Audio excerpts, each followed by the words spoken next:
전국에 계신 문화일보 애독자 여러분, 그리고 문화일보 유튜브 애청자 여러분, 안녕하십니까? 네, 10월 28일 허민의 뉴스쇼 시간이 돌아왔습니다. 네, 날씨가 너무 추워져서 제가 처음으로 외투를 꺼내 입고 나온 출근길이었습니다. 여러분들도 두둠하게 좀 입으셔야 될 것 같아요. 외투를 꺼내 입을 때도 그런 생각을 하게 됩니다. 야, 이게 벌써 이게 외투를 꺼내 입으면은 영하 10도씩 떨어질 때는 뭘 입고 다니지? 뭐 그런 생각을 하게 돼서 좀 아꼈다가 조금씩 차근차근 입어야 되는 거 아닌가? 뭐 그렇게 생각들을, 쓸데없는 생각들을 하게 되는데, 뭐 쓸데없는 생각인 것 같습니다. 진짜로 그때 되면 그때대로 또 적응해서 뭐 좀 외투를 빨리 입고 늦게 입고 큰 문제 아닌 것 같으니까, 일단은 좀 감기 들지 않고 건강 챙겨야 되니까 두툼하게 입고 출근하시고 또 퇴근하시는 게 좋을 것 같습니다. 네, 오늘 시작하기 전에 여러분들에게 이벤트, 문화일보 유튜브 이벤트 다시 한번 좀 소개해 드리겠습니다. 여기 창을 참고하시면 될 것 같고요. 지난주에도 많은 분들이 참여해 주신 문화일보 구독 이벤트 한 번 더 열리게 됐습니다. 네이버 문화일보 뉴스 페이지 그리고 구독 이벤트인데, 참여 방법을 다시 한번 말씀을 드릴게요. 네이버에 있는 문화일보 뉴스 페이지를 구독 버튼을 눌러서 구독을 해 주시고요. 그걸 이제 뭐 간단한 인증샷을 찍어서 문자로 보내주시면 됩니다. 문자는 지금 화면에 나가는 이벤트 참여 문자 010-9791-3701입니다. 지금 시청하고 계시는 화면 뉴스쇼 채팅창 상단에 있는 그 링크를 클릭하시면 링크를 통해서도 네이버의 문화일보 뉴스 페이지 접속이 가능합니다. 추첨을 통해서 1만원 상당의 스타벅스 커피 디저트 세트 또는 햄버거 세트 쿠폰을 보내드립니다. 구독, 시청자 여러분의 많은 참여 부탁드리고요. 더 자세한 설명 문화일보 유튜브 채널 커뮤니티 게시판에 고지해 놓았습니다. 참고해 주시기 바랍니다. 많은 참여 있으시길 부탁을 드립니다. 네, 오늘 허민의 뉴스쇼 여러분과 처음으로 다룰 주제는 최민희 관련입니다. 요즘 최민희 뭐 뜨거운 화제죠. 이게 축의금을 보도한, 그 피감기한 축의금입니다. 예, 보도한 그 언론 보도들을 겨냥을 해서 암세포라고 하는 저격하는 글을 자기 페이스북에 올렸더군요. 과연 최민희 제정신인가, 이런 주제를 놓고 여러분과 함께 나눠보겠습니다. 시작하기 전에 구독, 좋아요 그리고 알림 설정 부탁을 드립니다. 네, 먼저 최민희 의원의 그 페북을 한 점 보시죠, 같이.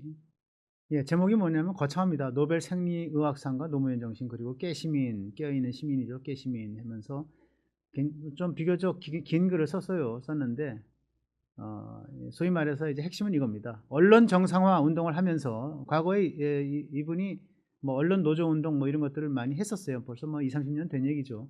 언론 정상화 운동을 하면서 늘 악의적 허위 조작 정보는 사회적 가치관을 병들게 하는 암세포라고 생각을 했어요. 이런저런 모색 속에 많은 노력을 기울였지만 크게는 효과가 없었습니다.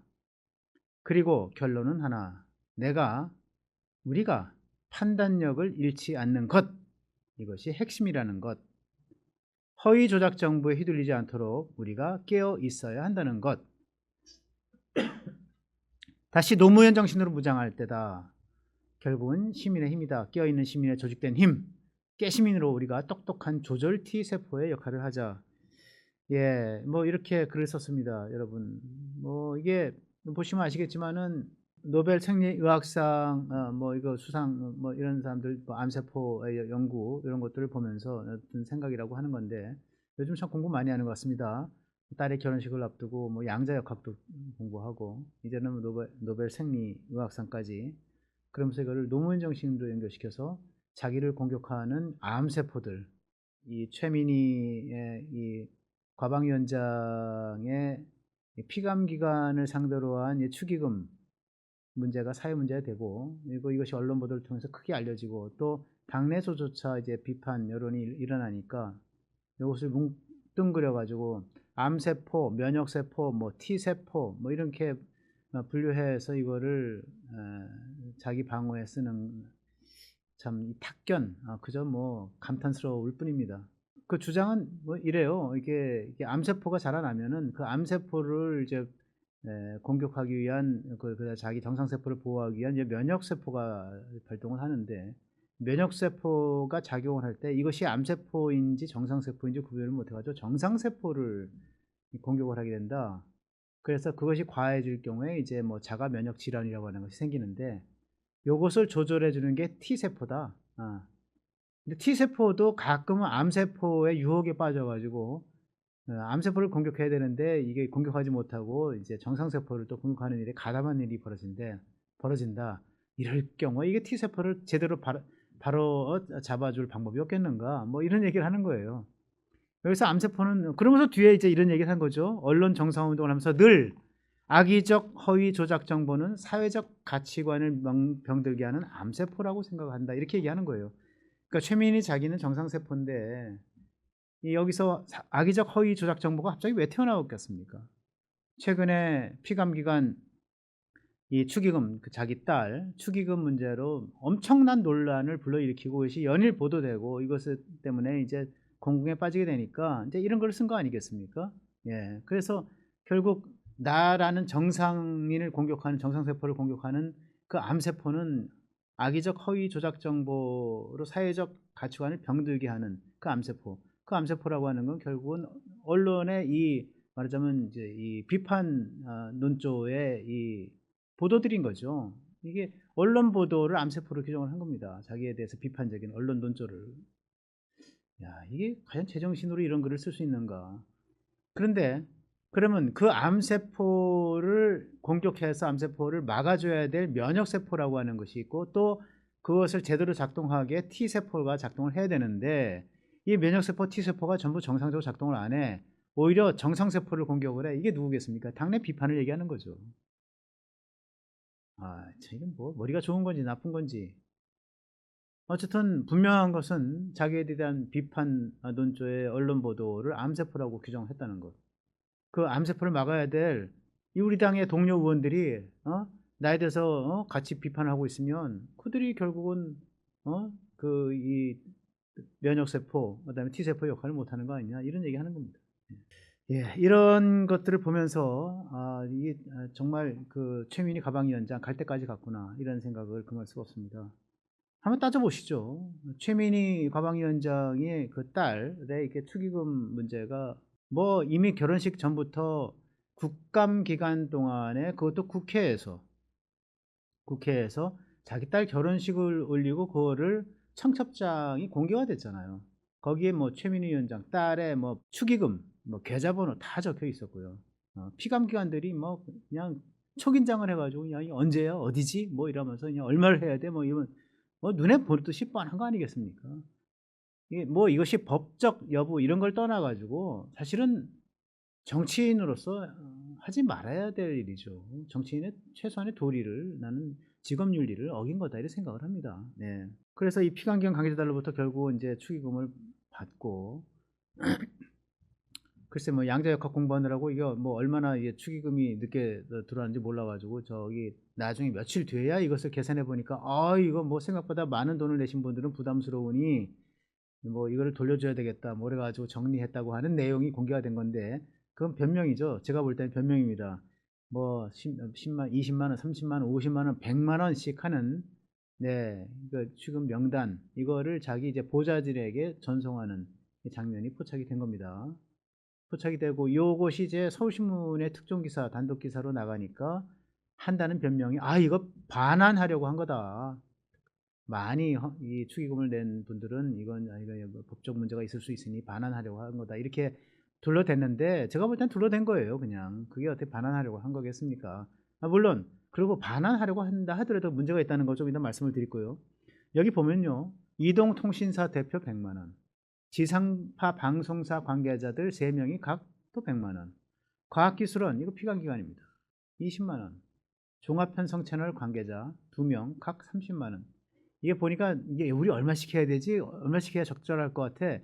그래서 다 비슷하게 그 각 그룹마다 이렇게 비슷한 금액을 낸 거예요. 같은 금액을 낸 거예요. 모두 피감기관 아닙니까? 다 피감기관이잖아요. 감사받아야 될 기관. 국감기관 내내 죄인 취급을 받으면서 하루 종일 저기 증인석 또는 피감기관석에 앉아가지고 저기 저 불호령 불방망이 떨어질 것 이 공포감 속에서 기다리고 있는 사람들인데 이 사람들한테 피감기관 그것도 저기 저 상임위 그 자기의 소속 상임위원장의 딸 결혼식 이 신경 안 쓸 수가 없는 거죠. 이 밖에 뭐 대기업 4명 관계자 각 100만 원씩, 정당 대표도 50만 원, 그래서 뭐 이렇게 나와 있는데, 벌써 그렇게 이제 둘러대고 그랬는데, 저는 이게 쭉 이게 법조계 인사들 물어보니까 이게 청탁금지법 위반이라고 합니다. 명백한. 이게 문제가 생긴 뒤에 반환을 해도 책임은 면제되지 않는다, 이렇게 얘기합니다. 이게 청탁금지법도 그렇고, 청탁금지법이라고 하는 게 이제 일종의 그 김영란법을 이제 정식 명칭으로 부르는 게 청탁금지법이죠. 그리고 뇌물죄를 적용할 때도 마찬가지합니다. 일단 받고 나면 문제가 있어서 나중에 문제가 될 것 같으니까 이거를 돌려주겠다, 그래서 반환을 해도 이미 뇌물을 받았던 그 시점에서 뇌물죄가 이제 이미 성립이 되는 거예요. 직무 관계성이 없을 경우에는 한 개인에게 100만 원까지 받을 수 있고, 그다음에 1년에 그것이 300만 원을 초과할 수 없도록 되어 있습니다. 이게 이제 김영란법의 내용이고요. 그런데 직무 관련성이 있을 때는 단 한 푼도 받아서 안 됩니다. 1원도 받으면 안 돼요. 금품 수사가 불가합니다. 축의금이나 조의금 같은 경우는 좀 예외 규정을 두고 있는데 이건 받을 수 있다. 그런데 그 받는 금액 한도가 5만 원입니다. 그런데 이제 카메라에 잡혀 있던 이게 정리한 내용, 보좌진에게 전달했다는 내용, 그 내용에 저게 이제 쭉 더해보면 930만 원이 나오는데, 요게 저 한 카트 담겼을 뿐이에요. 제가 볼 때는 수백 명, 엄청나게 많은 사람들이 이제 몰려왔고, 거기서 이제 피감 기간에 해당될 수 있는 쪽에서 굉장히 많은 돈들을, 50만 원, 100만 원 이런 돈들을 많이 냈을 거로 짐작이 되는데, 그것이 다 드러난 게 아니거든요. 그래서 아마 국민의힘이 이 문제를 갖고 이제 청탁금지법, 김영란법이죠. 그것과 뇌물죄로 이제 고발을 할 방침인 것 같습니다. 송원석 원내대표의 말 같이 한번 보실까요? 네, 김영란법 위반 소지가 다분하고 뇌물은 돌려주더라도 뇌물죄가 성립한다는 것이 법조계의 중론이다. 최민희 가방위원장은 그 가방위원장직을 즉각 사퇴하고 그 다음 할 일은 성실히 수사에 임하는 것이다, 이렇게 얘기를 합니다. 네, 전 최민희 위원장, 딸 결혼 신경 쓰일 것이고, 그다음에 또 한번 잘해주고 싶을 것이고, 또 어떻게 보면은 또 피감 기간에 돈이라도 받고 싶을 생각이 있을 거예요. 그러나 정치인은 정치인의 이 책임 윤리, 직업 윤리가라고 하는 것이 있는 것이고, 더군다나 삼선 의원 이게 상임위원장의 자리에 앉아서는 더욱더 그렇습니다. 노블리스 오블리주라고 하는 것도 있는 것이고요. 네. 그런데 그런 거에 대해서 반성하기는커녕 그거에 대해서 비판적인 보도를 하는 대부분의 소위 말하는 진보 좌파 언론들도 다 비판을 했어요. 한겨레, 경향신문, 오마이까지 다 비판을 했습니다. 이런 언론들에 대해서 암세포인 것처럼 겨냥해서 글을 쓰고, 또 자기 당내 비판 세력조차도 하여간 이게 섭섭함을 감추지 못하는 그럴 내용을 올리는 이 최민희 가방위원장, 저는 과연 정상적인 사고를 하고 있는 것 같지 않다, 이렇게 말씀을 드립니다.